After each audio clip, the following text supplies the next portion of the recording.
નમસ્કાર દર્શક મિત્રો, મંતવ્ય ન્યૂઝમાં આપનું સ્વાગત છે। અમારા લોકપ્રિય કાર્યક્રમ મારો અવાજ સાથે હું છું હિનલ। કાર્યક્રમની શરૂઆત કરીએ। અમેરિકી રાષ્ટ્રપતિ ડોનાલ્ડ ટ્રમ્પે વિશ્વના માથે થોપેલા ટ્રેડ વોરના ભયાવહ પરિણામ જોવા મળી રહ્યા છે। વૈશ્વિક અર્થતંત્રને ડામાડોળ કરી મૂકનારા આ ઘાતક ટેરિફ યુદ્ધથી એશિયાના શેરબજારમાં તબાહી જોવા મળી હતી। આજ મુદ્દે ગુજરાતની જનતાના મંતવ્યો જાણીશું। સૌપ્રથમ તો રાજકોટની જનતા પાસેથી જાણીએ કે ટ્રમ્પના ટેરિફ બોમ્બને લઈને તેમનું શું કહેવું છે। આવો સાંભળીએ। વિશ્વભરમાં ટેરિફને લઈને જે એક માહોલ ઊભો થયો છે તેની અસર ભારતમાં પણ દેખાઈ રહી છે। ભારતની વાત કરવામાં આવે તો શેર માર્કેટ ક્રેશ થયું છે। ખાસ તો અમેરિકા અને ચાઇના વચ્ચેનું જે ટેરિફ યુદ્ધ ચાલી રહ્યું છે તેના કારણે વિશ્વભરમાં આ જ પ્રકારનો એક માહોલ છે તે દેખાઈ રહ્યો છે। ઇન્વેસ્ટરો છે તે હેરાન છે, પરેશાન છે। બ્રોકરો પણ ક્યાંક ને ક્યાંક અસમંજસતાની સ્થિતિમાં દેખાઈ રહ્યા છે। આપણી સાથે બ્રોકરો અને ઇન્વેસ્ટરો છે, એમની સાથે જ વાત કરશું, તેઓ શું કહી રહ્યા છે। પરેશભાઈ, શું કહેશો? ખૂબ જ લાંબો અનુભવ રહ્યો છે આપને ઇન્વેસ્ટમેન્ટ સેગમેન્ટમાં। અત્યારે કઈ પ્રકારની સ્થિતિ જોઈ રહ્યા છો અને ભવિષ્યમાં કઈ પ્રકારની સ્થિતિ? અત્યારે જે છે ને, અમેરિકાના નવા જે પ્રેસિડેન્ટ જાન્યુઆરીમાં ચૂંટાઈને આવ્યા છે, ડોનાલ્ડ ટ્રમ્પ, એના દ્વારા એક ટેરિફ વોરની જાહેરાત થઈ છે। 2 એપ્રિલથી નવા ટેરિફ લાગશે એવું એ જાન્યુઆરીથી નિવેદનો આપતા હતા। ઘણા લોકોને મનમાં એમ હતું, વિશ્વભરના લોકોને એમ હતું કે ટેરિફ બાબતે ડોનાલ્ડ ટ્રમ્પ થોડા કૂણા પડશે અને 2 એપ્રિલે થોડી રાહતો પણ મળશે ને એનો અમલ નહીં થાય। પરંતુ જે રીતે ડોનાલ્ડ ટ્રમ્પ અમેરિકાના પ્રેસિડેન્ટ બહુ ફર્મ રહ્યા અને એણે 2 એપ્રિલે રાતે જાહેરાત કરી દીધી અને ઘણા બધા દેશો એટલે કે 180થી વધુ દેશો ઉપર ટેરિફ લગાડવામાં આવ્યો। 2 એપ્રિલથી 10% ટેરિફ વાળા દેશો ઉપર તો અમલ પણ શરૂ કરી દીધો। 9 તારીખથી જે શરૂ કરવાની વાત છે, જે 10%થી વધુ ટેરિફ જે દેશો ઉપર લગાડવામાં આવ્યા છે એ 9 તારીખ પછીથી લાગવાના છે, એની પણ એણે જાહેરાત કરી દીધી છે કે લાગશે। ટૂંકમાં એ એકદમ ફર્મ છે ટેરિફ વોરને લઈને। ચાઇના જેવા દેશો ઉપર 34% ટેક્સ લગાડવામાં આવ્યો છે, ભારત ઉપર 26% ટેક્સ લગાડવામાં આવ્યો છે, ટેરિફ લગાડવામાં આવ્યો છે, જેને લઈને શેર બજારમાં અંધાધૂંધી સર્જાઈ છે। વિશ્વભરના શેર બજારો તૂટી રહ્યા છે। કોમોડિટી પણ આમાં બાદ નથી। મેટલ કહો કે તમે સોના ચાંદી કહો, ઇવન ક્રૂડના ભાવો તળિયે જતા રહ્યા છે। એટલે કે આ વિશ્વભર, આખું વિશ્વ છે એ બાનમાં લેવામાં આવ્યું છે। આર્થિક અંધાધૂંધી થઈ છે અને શેર બજારો તૂટી રહ્યા છે। નાના રોકાણકારોના પૈસાનું મોટું ધોવાણ થઈ રહ્યું છે। ભવિષ્ય શું આનું?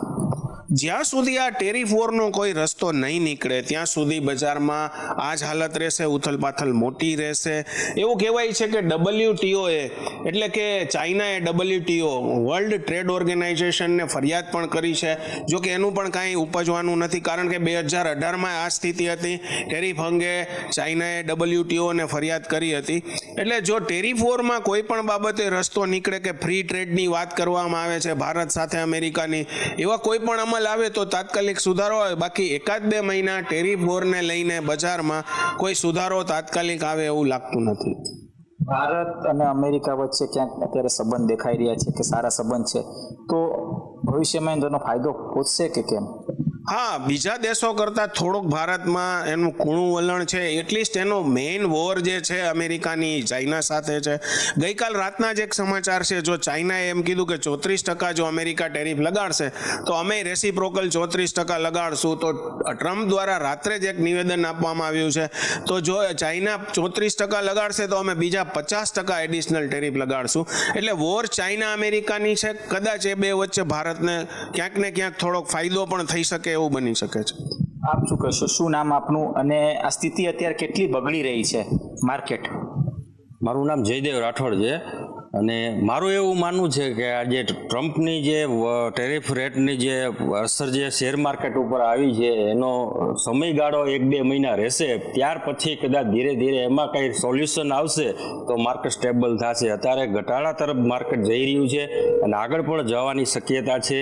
લોકોના પૈસા ખૂબ ધોવાણા છે। લોકો અત્યારે નક્કી નથી કરી શકતા કે તેજી રહે છે કે મંદી છે, કાંઈ ખબર નથી પડતી।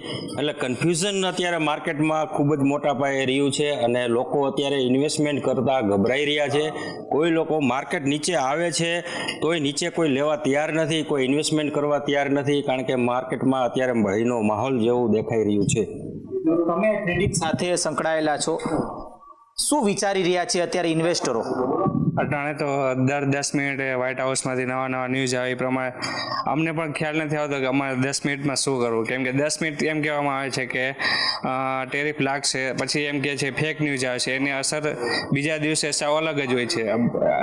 ક્લાયન્ટ આજે બાય કરીને ગયા હોય તો કાલે અલગ જ સિચ્યુએશન જોવા મળે છે. એટલે ઇન્ટ્રાડે માટે અટાણે જોવા જઈએ તો માર્કેટથી થોડુંક વેઇટ એન્ડ વોચ તરફ 1 મંથ જેવું રાખવું જોઈએ. જે ઇન્વેસ્ટરો છે તે અસમંજસતાની સ્થિતિમાં છે, તમને લાગે છે? 100% એક સેકન્ડ અસમંજસતા રહેલી છે. કેટલા લોકો એવા હશે કે જે વિડ્રો કરી લેવા માંગે છે કે હવે શેર માર્કેટમાં પડવું જ નથી? અટાણે રેશિયો જોતા 40% જેવા લોકો એવું છે કે સ્ટોક માર્કેટથી થોડુંક 1-2 મહિના વિરામ કરવો જોઈએ છે. આપ શું કહેશો, અત્યારે સ્થિતિ કેટલી બગડી છે? ઇન્વેસ્ટરો ક્યાંક ને ક્યાંક એક મૂડમાં હોય છે કે શેર માર્કેટથી સારી કમાણી થશે, પણ સ્થિતિ અત્યારે ક્યાંક બદલાઈ રહી છે. અમેરિકા અને ચાઇના વચ્ચેનો જે ટેરિફ યુદ્ધ છે, બાકીના દેશો પણ ક્યાંક ને ક્યાંક ટેરિફ એકબીજા ઉપર લગાડી રહ્યા છે. સ્થિતિ કેટલી ગંભીર ભારત માટે? ટ્રેડ વોરને લીધે અત્યારે શું થઈ રહ્યું છે કે બજારમાં ઉથલપાથલ જાજી થઈ રહી છે. હવે રોકાણકાર તો માર્કેટમાં ત્યારે જ રોકાણ કરતા હોય કે જો એને પ્રોફિટ મળતો હોય. અત્યારે એવું થઈ રહ્યું છે કે જૂના સ્ટોકમાં પણ ભાવ નથી આવી રહ્યા, અને રોજની વધઘટને લીધે કયા સેક્ટરમાં કે કયા શેરમાં જાજુ રોકાણ કરવું કે ઓછા તબક્કે રોકાણ કરવું એનું હજી કંઈ નક્કી નથી થઈ રહ્યું. બીજું કે ઇન્ડિયનના જે આપણે ફાઇનાન્સ મિનિસ્ટરને જે કાંઈ ડિપ્લોમેટિક જે વસ્તુ આવવી જોઈએ એ હજી નક્કી નથી કરી શકતા કે ટેરિફ કઈ દિશામાં હજી આગળ વધશે કે ઘટશે. એક તબક્કે થોડુંક બજાર શાંત થાય ત્યારે નવું રોકાણ કરવું અત્યારે વ્યાજબી રહે. અત્યારના તબક્કે હજી એવું લાગતું નથી કે અહીંયા તબક્કે રોકાણ કરવું જોઈએ. અહીંયા અત્યારે જે પણ રોકાણ કરશું એમાં ભાવમાં ઘટાડો અને નુકસાની આવવાની શક્યતા રહેશે. એટલે અત્યારે બજારથી થોડુંક આઘું રહેવા જેવું છે. પરેશભાઈ, તમે લાંબા સમયથી આ શેર માર્કેટમાં ઇન્વેસ્ટમેન્ટ કરાવો છો, અત્યારે સ્થિતિ કેટલી ગંભીર અને આવતા દિવસોમાં આ ગંભીર જે સ્થિતિ છે એ સ્થિતિથી નીકળી શકાશે કે કેમ? કે જો કદાચ રોકાણ કરો અત્યારે વેઇટ એન્ડ વોચની સ્થિતિમાં રહીએ તો? અત્યારે તો એવી સ્થિતિ છે કે ભારતનું એક્સપોર્ટ અમેરિકામાં ઓવરઓલ જોવા જાય તો 18%થી વધુ છે અને ઇમ્પોર્ટ ઓછું છે. એટલે કે આપણે સરપ્લસ છીએ. જો અમેરિકા ટેરિફ લગાડશે તો ઘણી બધી કંપનીઓને મોટો નુકસાન જવાનો ભય છે. ઘણી બધી કંપનીઓ એવી છે કે 10%થી લઈને 90% સુધીની રેવન્યુ અમેરિકા ઉપર આધારિત છે, અમેરિકા ઉપર નિર્ભર છે. એની રેવન્યુ જ જે છે એ મેક્સિમમ ત્યાંથી આવી રહી છે. જો આ ટેરિફ વોર લાંબી ચાલે અને આ સિરિયસલી ચાલશે તો ઇન્ડિયાની ઘણી બધી કંપનીઓને, ચાહે સોફ્ટવેર હોય, ફાર્મા હોય, ઓટો હોય, આ બધાને નુકસાની મોટી આવી શકે છે. એટલે આઈધર ઇન્ડિયા ટેરિફ ઘટાડે, ફ્રી ટ્રેડ કરે તો ફાયદો થશે, અથવા તો કોઈ પણ રીતે સરેન્ડર કરવું પડે, યા તો પછી જો અમેરિકા થોડું કૂણું વલણ અપનાવીને ટેરિફમાં આપણને રાહત આપે તો ફાયદો થાય. ચોક્કસથી આ હતા આપણી સાથે ઇન્વેસ્ટરો અને ખાસ તો જે ઇન્વેસ્ટમેન્ટ જે કરાવતા હોય તેવા જે બ્રોકરો પણ આપણી સાથે હતા. ખાસ મહત્વની બાબત એ છે કે જે અત્યારે ભારત અને જે ભારતમાં અત્યારે ક્રેશ થયું છે, એટલે કે શેર માર્કેટ, તેનું મુખ્ય કારણ છે અમેરિકા અને ચાઇના વચ્ચેનું આ જે ટેરિફ વોર. અને આ ટેરિફ વોરને લઈને અત્યારે જે ઇન્વેસ્ટરો છે તે પણ અસમંજસતામાં દેખાઈ રહ્યા છે કે વેઇટ એન્ડ વોચની સ્થિતિ પણ અપનાવી જોઈએ, જેથી કરીને આગામી સમયમાં ઇન્વેસ્ટરોને રિટર્ન મળી શકે. કેમેરા લલિત વ્યાસ સાથે ધ્રુવ કુંડેલ, રાજકોટ. દર્શક મિત્રો, કાર્યક્રમમાં આગળ હવે આ જ મુદ્દે વડોદરાની જનતાનું શું કહેવું છે, આવો સાંભળીએ.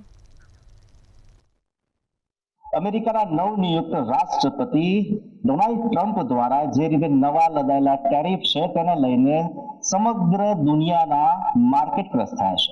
એવું કહી શકાય કે પાતાલોકમાં આ શેર બજારો જે છે એ ઘૂસી ગયા છે. ક્યાંક ને ક્યાંક જે શેરની અંદર રોકાણ કરનારા લોકો છે તે લોકોને હવે તકલીફ પડશે. શું છે ટેરિફનું રાજકારણ અને શા માટે રાષ્ટ્રપતિ ડોનાલ્ડ ટ્રમ્પ દ્વારા જે આ ટેરિફ લાદવામાં આવ્યો છે તેની અસર ભારતમાં વર્તાશે, તેના માટે આપણી સાથે વડોદરાના શેર માર્કેટ સાથે સંબંધિત એવા એક્સપર્ટ્સ લોકો છે તેમની સાથે વાત કરીશું, તેમના મંતવ્ય જાણવાનો પ્રયાસ કરીશું. સૌથી પહેલા સાહેબ આપણી પાસે આવીશ, જે રીતે રાષ્ટ્રપતિએ આ ટેરિફ લાગુ કર્યા છે, વાત અમેરિકાની છે, ટેરિફ લાગુ પડ્યા છે, પરંતુ ક્યાંક ને ક્યાંક તેની અસર સમગ્ર વિશ્વમાં, ખાસ કરીને શેર બજારમાં પણ જોવા મળી રહી છે. બધા જ શેર બજારો ગઈકાલની સ્થિતિમાં ખૂબ ડાઉન ગયા હતા. આપ કેવી રીતે જુઓ છો ટ્રમ્પના આ નિર્ણયને? અમેરિકાના પ્રેસિડેન્ટ ટ્રમ્પના જે નિર્ણય છે ટેરિફ લાદવાનો, એ તો દુનિયાભરના ઘણા દેશો પર એમને ટેરિફ લાદી છે. કમ્પેરિઝન આપણા દેશ સાથે, તો 26% ટેરિફ ઇન્ડિયા પર લગાડી છે, પણ એનાથી વધારે ટેરિફ ચાઇના અને વિયેતનામની બીજી બધી કન્ટ્રીઝ પર લગાડી છે. ખાસ કરીને જોવાનું હોય છે કે કન્ટ્રી જે વધારે એક્સપોર્ટ કરે છે એની ઇકોનોમીને વધારે અસર કરશે. જ્યારે આપણા દેશની ભારતની વાત કરીએ તો ભારત છે કે જીડીપીના 20% 21% જ ખાલી એક્સપોર્ટ કરે છે. એટલે આપણા દેશને એની અસર બહુ ઓછી રહેશે. એટલે દુનિયાભરના માર્કેટો ખરાબ થયા, ડાઉન થયા, એની અસરથી રિટેલ ઇન્વેસ્ટર કે જેના નાના ઇન્વેસ્ટર છે એમને પેનિકમાં આવવાની કોઈ જરૂર નથી. અમારી તો સલાહ એવી છે કે આ એક તમને ફરી ઓપોર્ચ્યુનિટી મળી છે, તમને વસ્તુ બધી ડિસ્કાઉન્ટમાં મળી રહી છે. જ્યારે પણ આપણે કોઈ પણ ચીજ દિવાળીમાં કે ગમે તે ફેસ્ટિવલમાં ડિસ્કાઉન્ટ મળતું હોય તો આપણે લેવા દોડીએ છીએ. તો આ પણ તમારા માટે એક નવી તક આવી છે, તમે એને ગ્રેપ કરી લો. મારી સલાહ એવી છે. ચોક્કસથી ટ્રમ્પનું ટેરિફ ક્યાંક ને ક્યાંક આમ આદમી માટે હવે એક નુકસાનકારક થઈ રહ્યું છે, કેમ કે સમજ પણ નથી અને ટેરિફનું જે આટીભૂટી છે તેની અંદર શેર બજારને અસર થઈ રહી છે. આપણને એક્સપર્ટ્સો વિશેના શું કહેશો? ટ્રમ્પના નિર્ણયને, ટ્રમ્પના ટેરિફને કેવી રીતે જુઓ છો? જે રીતે સરે વાત કરી કે ભારત માર્કેટની એટલી અસર નથી થઈ, તો થોડી ડેટાની વાત કરું તો મંડેના ભારતનું માર્કેટ 4% જેટલું પડ્યું. એની કમ્પેરમાં જે ઓલ ઓવર ઇન્ટરનેશનલ માર્કેટ છે, ઓલમોસ્ટ ચાઇના છે, જાપાન છે, ઓલમોસ્ટ 10 થી 8% જેટલું પડી ગયું છે. તો એનો મતલબ એવો થયો કે ભારતમાં હજુ બી એવી સ્ટ્રેન્થ છે જે ટેરિફની સામે ઊભું રહ્યું છે. એટલું બધું બી ટેરિફ નથી લગાવ્યું જે પ્રમાણે ભારત યુએસ પર લગાવી રહ્યું છે. તો ઇન્ડિયામાં ઘણી બધી ઓપોર્ચ્યુનિટી છે. એફઆઈની વાત કરું તો ફોરેન ઇન્વેસ્ટર બી ઇમેજિંગ માર્કેટમાં પૈસા લગાવવા માટે હવે ધીરે ધીરે ડાયવર્ટ થઈ રહ્યા છે. તો આ રીતે ભારતમાં ઘણી બધી સ્ટ્રેન્થ છે અને સારી એવી ઓપોર્ચ્યુનિટી છે ઇન્વેસ્ટર માટે. તો આ ટાઈમમાં સારું ઇન્વેસ્ટ કરી શકાય છે અને ફ્યુચરમાં સારું એવું કોર્પસ એ લોકો અચીવ કરી શકે છે. ચોક્કસથી ભારતના બજારોની વાત કરીએ તો શેર બજાર એક એવું માધ્યમ બન્યું છે સામાન્ય અને મધ્યમ વર્ગના લોકો માટે કે ક્યાંક ને ક્યાંક રાતોરાત પૈસા પણ મળી જાય છે. પરંતુ આવી બધી વિડંબણાઓ આવે ત્યારે સામાન્ય માણસ કે જેને ખરેખર શેર બજારનું કોઈ જ નોલેજ નથી, એ ક્યાંક ને ક્યાંક તમારા જે એક્સપર્ટ પાસેથી સલાહ લેતા હોય છે. તમે શું કહેશો આ ટેરિફને લઈને? શેર બજારમાં ઇન્વેસ્ટ કરવું જોઈએ અને અત્યારે શું વર્તમાન સમય યોગ્ય છે? इन्वेस्टमेंट करना चाहिए. दिस इज एन अपॉर्चुनिटी है ऐसा समझ के रिटेलर ने इन्वेस्टमेंट करना चाहिए. टेरिफ को कैसे देखते हो आप? टैरिफ इंडिया के लिए तो अच्छा ही है. ચોક્કસથી ભારત માટે ટ્રમ્પનું ટેરિફ જરૂરી છે એવું કેવું છે બેનો? આપણી સાથે આવીશ. તમને પણ આજે સવાલ લઈશ કે જે રીતે ટેરિફ લાદાયા અને ગઈકાલની જો ઘટનાની વાત કરીએ તો શેર બજાર પર ભાઈએ કીધું એમ ડેટાની એનાલિસિસ કરીએ તો અસર તો થઈ છે, પરંતુ સામાન્ય વ્યક્તિ સુધીને આ ટેરિફનું જે ગણિત છે એ પહોંચાડવું અને સમજવું અઘરું પડી રહ્યું છે. એક્સપર્ટ વ્યૂ આપણો શું છે? કેમ કે ટેરિફના રાજકારણ અને શેર બજારની અસર બંનેને આપણે એક એંગલથી જોઈએ છે. 5 વર્ષ પહેલા કોવિડ આવ્યું હતું. એ એક એવી ઘટના હતી જેનું આપણને કોઈને કંઈ જ નથી ખબર. ત્યારે બી માર્કેટ પડ્યો હતો, ત્યારે બી તૂટ્યું હતું, ત્યારે બી એવું હતું કે હજી શું ચાલે છે, આ બીમારી શું છે એ પણ નથી ખબર. ત્યારે ઘણા રોકાણકારોએ પછીના રિટર્ન જોઈને કીધું છે કે કોવિડ જેવો ફોલ આવે ને તો મજા આવી જાય. હવે આ જ ફોલ આપણને જોવા મળ્યો છે. જેમ કે મારા સાહેબે કીધું કે આ ઓપોર્ચ્યુનિટી છે. અને રહી વાત, પહેલા થયું હતું બહારના દેશમાં કોવિડ આવ્યું હતું, તો ત્યાંથી હવે આપણે એવું કહીએ અમારી બધાની અહીંયાની ભાષામાં કે બહાર વાયરલ થયું હોય ને તો અહીંયા ભારત બી છીકો તો ખાય. પણ ઇકોનોમિક ડેટા જ્યારે કન્સિડર કરવા જઈએ, જેમ કે ભાઈએ કીધું, ઇકોનોમિક ડેટા કન્સિડર કરવા જઈએ તો આપણે હજી બહુ જ સ્ટેબલ ને બહુ જ સ્ટેડી છે. હા, અમે એવું નહીં કહીએ કે આ ટાઈમ છે બધા તમારે 5 લાખ નાખવો હોય તો 5 લાખ એક સાથે નાખી દો, પણ હા, તમારે આજે 5 લાખ નાખવો હોય તો તમે એસઆઈપી ના માધ્યમથી દર મહિને એવરેજ કરી શકો છો. તો દર મહિને એવરેજ કરવાથી આજે માર્કેટ નીચે પડે છે એ વેલ્યુનો તમને જે અમે લોકો કહીએ છીએ કોસ્ટ રૂપી કોસ્ટ એવરેજિંગ એનો તમને લાભ મળે. તો આ તો અમે લોકો એને એક ઓપોર્ચ્યુનિટી જ ગણીએ છીએ. અને જેટલા લોકો, હું પણ કે હા કોવિડના ફોલમાં મારે પણ ઇન્વેસ્ટ કરવા હતા પણ એ નથી મળ્યો, તો આજે આ ઓપોર્ચ્યુનિટી છે ને હું કરીશ ને બધાને કહીશ કે તમે બધા ઇન્વેસ્ટ કરો. ત્યારે તેઓનું સ્પષ્ટ માનવું છે કે ડોનાલ્ડ ટ્રમ્પનું જે ટેરિફ કાર્ડ છે તેની ભારતમાં અસર જોવા નહીં મળે, કેમ કે ભારતની અંદર બીજા દેશોની સરખામણીમાં ટેરિફનો જે રેટ છે ઉતરતો છે. પરંતુ તેઓ એ પણ જણાવી રહ્યા છે કે જે રીતે આ એક ઓપોર્ચ્યુનિટી મળી છે, કોરોના સમયમાં એક તક મળી હતી, પરંતુ પેનિક થયેલા લોકોને રોકાણ અંગેની સમજણ ન હતી. ત્યારે હવે જ્યારે બધું જ વ્યવસ્થિત છે તો એસઆઈપી થી લઈને બીજા અન્ય રોકાણોની અંદર લોકોએ ટુકડે ટુકડે પર રોકાણ કરવું જોઈએ, જેથી કરીને આવનારા સમયમાં તેઓ આર્થિક રીતે સમૃદ્ધ થઈ શકે. અલબત્ત ટ્રમ્પનું ટેરિફ ભારત માટે હાનિકારક નથી એવું સ્પષ્ટ આ તમામ એક્સપર્ટ્સનું માનવું છે. કેમેરા પર્સન કેતન સિંધે સાથે તુષાર પટેલ, મંતવ્ય ન્યૂઝ, વડોદરા. દર્શક મિત્રો, કાર્યક્રમમાં આગળ હવે આ જ મુદ્દે સુરતની જનતા પાસેથી જાણીશું કે ટ્રમ્પના ટેરિફ બોમ્બને લઈને તેમનું શું કહેવું છે. આવો સાંભળીએ. ડોનાલ્ડ ટ્રમ્પના ટેરિફ લાગુ કરવા બાદ મસ્ત મોટા નુકસાનની ભીતિ સેવાઈ રહી છે.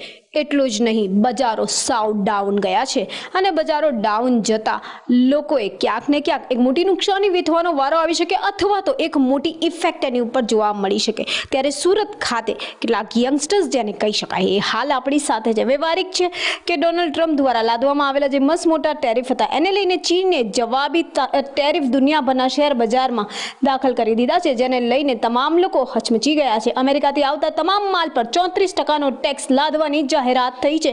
10 એપ્રિલે એ જાહેર થશે. ત્યારે 10 એપ્રિલથી એને અમલમાં મૂકવામાં આવશે. એટલું જ નહીં, 2 દિવસમાં દુનિયાભરના 9 ટ્રિલિયન જેટલા ડોલર માર્કેટ વેલ્યુ ગાયબ થઈ ગયા છે. અને લઈને આ યુવાઓનું શું કહેવું છે એ વિશે આપણે એ લોકોથી વાત કરીને જાણીએ. આપ શું કહેશો? અત્યારે માર્કેટ સાવ ડાઉન થઈ ગયા છે ચીન અને અમેરિકા તરફથી જે રીતે ટેરિફ લગાડવામાં આવ્યા છે. તો સૌથી પહેલાં તો આપણે એમ સમજીએ કે કોઈ બી કન્ટ્રી એક બીજા કન્ટ્રી પર ટેરિફ કેમ નાખે. ટેરિફનો એક ઇમ્પોર્ટન્ટ રીઝન એ હોય કે ટેરિફ મેઇનલી પોતાની ડોમેસ્ટિક કંપનીઝને પ્રોટેક્ટ કરવા માટેની એક વે છે કે જ્યારે કોઈ ફોરેન કંપનીમાંથી જે બી પ્રોડક્ટ્સ આપણે આપણા કન્ટ્રીમાં ઇમ્પોર્ટ કરીએ છીએ, આપણને આપણા લોકલ પ્રોડ્યુસર્સને પ્રોટેક્ટ કરવા માટે આપણે ટેરિફ જેવા પ્રોડક્ટ્સને વાપરીએ છીએ. હવે હિસ્ટોરિકલી આપણે શું જોયું છે કે અમેરિકામાં જેટલા બી પ્રોડક્ટ્સ ઇમ્પોર્ટ થાય છે એનામાં ટેરિફ્સ હિસ્ટોરિકલી બહુ જ લો રહ્યા છે. જેટલી બી પ્રોડક્ટ્સ યુરોપથી આવે છે, ચાઇનાથી આવે છે, ઇન્ડિયાથી આવે છે, એમાં હિસ્ટોરિકલી ટેરિફ્સ 5%થી 10%ના આસપાસ જ રહ્યા છે. અને જેના કારણે થયું શું છે, જેટલું બી ગ્લોબલ મેન્યુફેક્ચરિંગ થાય છે એ મેજરલી લો કોસ્ટ કન્ટ્રીઝમાં થાય છે, જેમ કે ના ઇન્ડિયા કે ચાઇના. લેબરનો જેટલો બી આપણે કોસ્ટ જોઈએ છે ને એ હંમેશા એશિયન કન્ટ્રીઝમાં લો હોય છે કમ્પેર ટુ વેસ્ટર્ન કન્ટ્રીઝ. એના કારણે મેન્યુફેક્ચરિંગ નેચરલી એશિયન કન્ટ્રીઝના તરફ શિફ્ટ થઈ ગયું, જ્યારથી American companies mainly research and development અને ટેકનોલોજી પર ફોકસ રાખ્યું. હવે ટ્રમ્પના આવ્યા પછી ટ્રમ્પને એવું રિયલાઇઝ થયું કે એને જે મેન્યુફેક્ચરિંગની આખી સપ્લાય ચેઇન છે એને પાછી અમેરિકામાં લાવી છે અને એના કારણે એને ટેરિફનું ઇમ્પ્લિમેન્ટેશન કર્યું, જેનાથી જે ફોરેનના જેટલા બી પ્રોડક્ટ્સ અમેરિકામાં આવે છે એ બધા મોંઘા થઈ જાય. હવે આની આપણે ઇમ્પેક્ટ સમજવાની ટ્રાય કરીએ ગ્લોબલ માર્કેટ્સ પર. તો ફર્સ્ટલી તો જેટલા બી પ્રોડક્ટ્સ અમેરિકામાં આવશે એની પ્રાઇસ ઇન્ક્રીઝ થઈ જશે બાય 25 to 50%. એટલે જેટલા બી પ્રોડક્ટ્સ કપડાથી લઈને, શૂઝથી લઈને, ઓઇલથી લઈને બધા બેઝિક નેસેસિટીવાળા પ્રોડક્ટ્સની પ્રાઇસ ઇન્ક્રીઝ થઈ જશે. તો આ સીધી સૌથી પહેલાં અમેરિકન કન્ઝ્યુમર્સને અફેક્ટ આવશે, કેમ કે એ લોકોની પર્ચેસિંગ પાવર, આજે અમેરિકામાં આપણે શું જોઈએ છે કે ઇન્ફ્લેશન કન્સિસ્ટન્ટલી હાઈ રહે છે, અમેરિકામાં અનએમ્પ્લોયમેન્ટ બી હાઈ રહે છે. તો એના કારણે એક સ્ટેગફ્લેશન જેવું સિચ્યુએશન થઈ ગઈ છે, જેનામાં લોકોની જોબ્સ બી જાય છે અને એના સામે ઇન્ફ્લેશન બી વધે છે.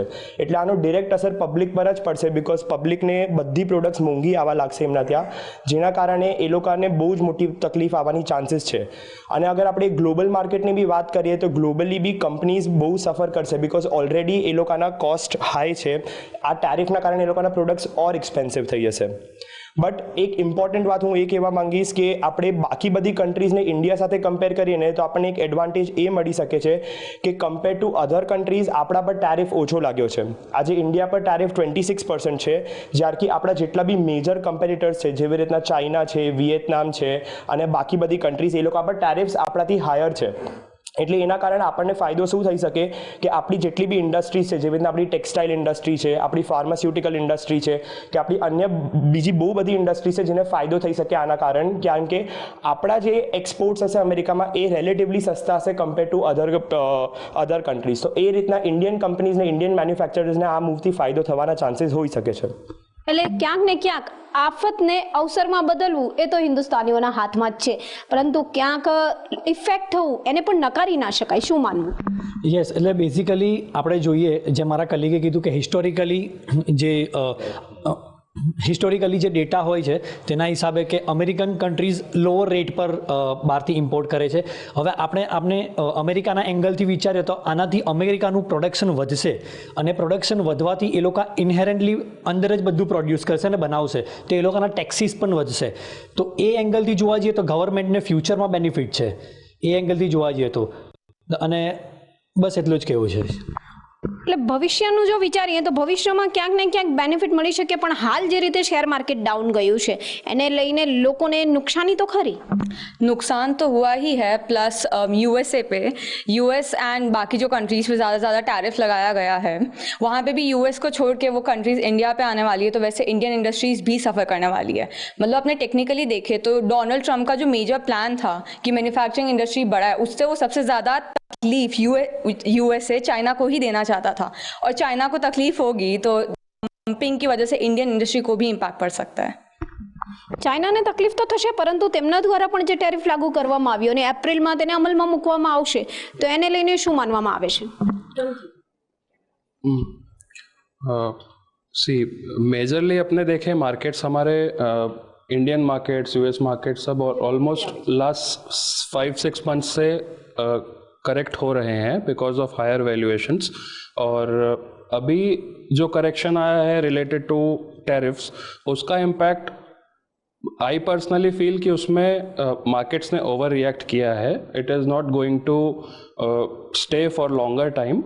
एक शॉर्ट टर्म इम्पैक्ट जो है वो ज़्यादा आया है इसका, और बिकॉज ये चीज़ें इतनी ईजीली रिवर्सिबल नहीं हो सकती. आप काफ़ी टाइम से जो इम्पोर्ट कर रहे हो फार्मास्यूटिकल्स, आप कब से इंडिया से ही ले रहे हो, बिकॉज इंडिया में जो कॉस्ट एडवांटेज है वो हमेशा रहने वाला है. जो कि यूएस में प्रोड्यूस करेंगे तो उनको महंगा ही पड़ेगा. तो ये मेरा ऐसा मानना है, आगे नेगोशिएशंस होंगे. This is not going to stay for longer, और मार्केट्स में वापस से उछाल देखी जा सकती है. अभी के लेवल्स सस्टेन नहीं रहने चाहिए. એટલે વાસ્તવિકતા તો એ જ છે કે માર્કેટ તો અપ ડાઉન થતું જ રહી છે, એમાં આ એક નવો ઉમેરો. तो बेसिकली देखें तो हम जो पास्ट 3-4 मंथ से देख रहे हैं तो मार्केट के वैल्यूएशंस बहुत पीक हो गए थे और लोग एग्जॉर्बिटेंट प्राइसेस दे रहे थे स्टॉक्स को. तो ये जो हम ट्रम्प का टैरिफ देख रहे हैं, ये वन या अदर रीज़न से फ्यूचर में आने ही वाला था, और ये एक जनरल टर्बुलेंस की तरह ही देखा जा सकता है. और लॉन्ग टर्म इन्वेस्टर्स को इससे ज़्यादा डरने की ज़रूरत नहीं है, क्योंकि हम टैरिफ्स का बेसिक इम्प्लीकेशंस भी देखें तो मिनिमम 10% टैरिफ ट्रम्प सबके ऊपर लगाने वाला था. और compare to other countries, India पे जो टैरिफ लगे दैट इज़ 26%, वो नेट डेफिसिट पे लगे हैं. और इंडिया ये टैरिफ्स को रेसिप्रोकेट कर सकता है, जिसमें वो मोटर्स या तो कोई और इंडस्ट्रीज से यूएसए से अगर इंपोर्ट करना शुरू कर दे तो हमारे ऊपर टैरिफ का नेट इम्पैक्ट 0 हो जाएगा. और जैसे ट्रम्प बोल रहा है कि अभी जैसे फार्मास्यूटिकल्स पे भी वो टैरिफ लाने वाला है, पर if we can see the production capability और मैन्युफैक्चरिंग कैपेबिलिटी ऑफ यूएसए, तो that is not subpar कि वो यूएसए की पूरी फार्मास्यूटिकल डिमांड्स को फुलफिल कर पाए. तो taking on the hindsight view, और अगर हम लॉन्ग टर्म पर्सपेक्टिव से देखें तो ये एक जनरल टर्बुलेंस की तरह ही देखा जा सकता है, और with time and gradually this will slow down. That's true.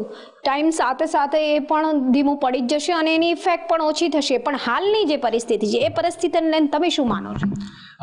Basically जो टैरिफ इन्होंने इम्पोज किया है वो यूएस डोमेस्टिक मैन्युफैक्चरर्स को प्रोटेक्ट करने के लिए किया है. बट ऐसे भी थोड़े मैन्युफैक्चरर्स हैं जो दूसरे कंट्रीज़ पे डिपेंडेंट होते हैं इंपोर्ट करने के लिए रॉ मटेरियल्स, एंड वो टैरिफ इंपोर्ट करने से उनका कॉस्ट बढ़ जाएगा. सो जो डोमेस्टिक प्रोड्यूस है यूएस के, जो दूसरे कंट्रीज़ पे डिपेंड करते हैं अपने कंपोनेंट्स के लिए, एंड उस पर जो रेसिप्रोकल टैरिफ लगा है उसकी वजह से उनका कॉस्ट बढ़ जाएगा. तो देखा जाए तो थोड़ी मेजॉरिटी ऑफ द जो एक्सपोर्टिंग कंट्रीज है यूएस की, जो कंपोनेंट्स मैन्युफैक्चर करते हैं, तो उन पे इम्पैक्ट ज़्यादा आएगा। एंड कंपैरेटिवली इंडिया का पोजीशन हम देखें बाकी कंट्रीज से तो काफ़ी अच्छा पोजीशन में है, specially for textile and pharmaceutical companies. વાત સાચી છે, પરંતુ ક્યાંક ને ક્યાંક આપણે જોઈએ તો જે રીતે માર્કેટ ડાઉનની જે વાત છે, તો માર્કેટ ડાઉનની અંદર શું શેર માર્કેટ તૂટી રહ્યું છે, અને જો તૂટ્યું છે તો પછી સૌથી વધારે ઇફેક્ટ એની ઉપર આપણે જોઈ શકીએ? एक्चुअली मार्केट ने थोड़ा ओवर रिएक्ट कर दिया ऐसा लग रहा है। मतलब अभी तक we don't have that comparison कि अभी तक इंडिया को कितना इफेक्ट होगा वो अभी नहीं पता, और किस कंट्री को सबसे ज़्यादा होगा वो भी नहीं पता। जैसे वियतनाम ने ऐसा बोला कि हम सारे टैरिफ हटा देंगे यूएस पे, 0 पे ला देंगे, तो यूएस उससे हटा भी सकता है, तो इंडिया के लिए वो नुकसान भी हो सकता है। और India is also in negotiations with US की we would contribute more to imports from crude US से करेंगे, उससे इंडिया को टैरिफ जो 26% का लगा है वो कम हो सकता है। तो अभी के लिए किस कंट्री पे क्या व्यू आएगा वो नहीं है, जब तक वो अनसर्टेनिटी हट जाएगी उसके बाद ही देख सकते हैं कि मार्केट कैसे रिएक्ट करेगा। આમ તો જોવા જઈએ તો દુનિયાભરના બજારો આ ટેરિફ લાદવાની વાતે જ ગાયબ થઈ ગયા હોય ને એવું લાગી રહ્યું છે, પરંતુ ભારત એક એવો દેશ છે જે આફતમાં પણ અવસર શોધી નાખે છે। તો જે ઇફેક્ટ આવવાની હશે કે આવશે, કે પછી કહી શકાય કે શેર માર્કેટ કહો કે અન્ય બજારો કહો, દરેકની અંદર જે રીતે આ યુવા ધને જણાવ્યું છે કે કોઈ પણ વસ્તુ કાયમ નથી રહેતી, અપ ડાઉન શેર માર્કેટ હોય પણ વસ્તુ હોય એ થતી જ રહે છે, તે જ રીતના આની અંદર પણ સ્લો ડાઉન આવશે ખરી, અને આવનારા દિવસોની અંદર ચોક્કસથી કંઈક ને કંઈક બદલાવ આવશે અને પરિસ્થિતિ સુધરશે। કેમેરામેન શોએબ શેખની સાથે રાબિયા સાલે, મંતવ્ય ન્યૂઝ, સુરત। દર્શક મિત્રો, મારો અવાજમાં હાલ આટલું જ। કાલે ફરી મળીશું નવા એક રસપ્રદ મુદ્દા સાથે। ત્યાં સુધી પડે પડની અપડેટ મેળવો માત્ર મંતવ્ય ન્યૂઝ પર। નમસ્કાર।